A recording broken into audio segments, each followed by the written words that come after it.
پڑھائی لکھائی کی مہارت۔ بصری الفاظ۔ بصری الفاظ ایسے ہوتے ہیں جو آواز کی بجائے نظر سے پہچانے جاتے ہیں۔ ان الفاظ سے ہم اس قدر شناسا ہوتے ہیں کہ ان کا تجزیہ کرنے کی ضرورت محسوس نہیں ہوتی، ہم انہیں دیکھتے ہی پڑھ لیتے ہیں، جیسے انہیں، تمہیں، درج ذیل، مندرجہ ذیل، وغیرہ، چونکہ، چنانچہ، کچھ وغیرہ۔ سوال نمبر 3، دی گئی عبارت میں سے ایسے الفاظ کے نیچے لکیر کھینچیں جنہیں آپ بصری الفاظ کی حیثیت سے پہچانتے ہیں۔ بعد ازاں ان بصری الفاظ کو جملوں میں استعمال کر کے اپنی کاپی میں لکھیے۔ ہمارے ارد گرد کتنے خوبصورت درخت ہیں، انہی درختوں سے ہماری دنیا بھلی لگتی ہے۔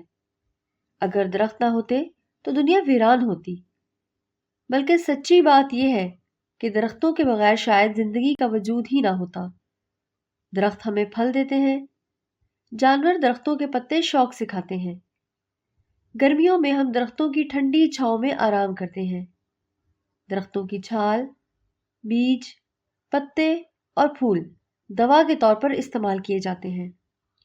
ویسے تو درختوں کی ہر چیز، پھول، پتے، بیج، چھال، جڑ اور تنا ہمارے کسی نہ کسی کام آتے ہیں، لیکن اس کا تنا سب سے زیادہ قیمتی ہوتا ہے۔ پیارے بچوں، اس عبارت میں بصری الفاظ یہ ہیں: ہمارے، ہماری، انہی، اگر، تو، بلکہ، ہے، کہ، ہمیں، ہیں، ہم، لیکن۔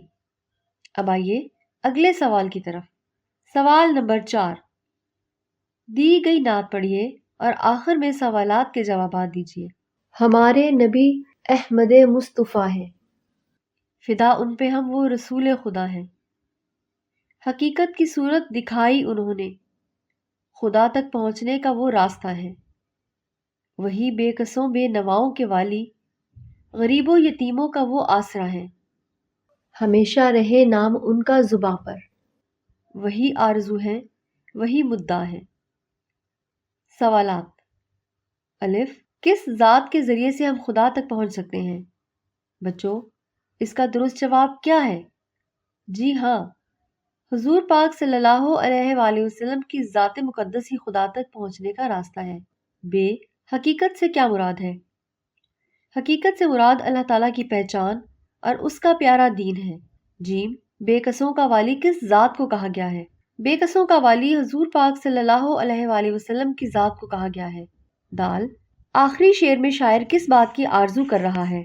آخری شعر میں شاعر اس بات کی آرزو کر رہا ہے کہ حضور پاک صلی اللہ علیہ وآلہ وسلم کا نام ہمیشہ زبان پر رہے۔ سوال نمبر 5، مثال کے مطابق درج ذیل انگریزی اعداد ہندسوں کو اردو اعداد ہندسوں اور الفاظ میں لکھیے۔ مثال: انگریزی عدد 71، اردو عدد 71، الفاظ میں 71۔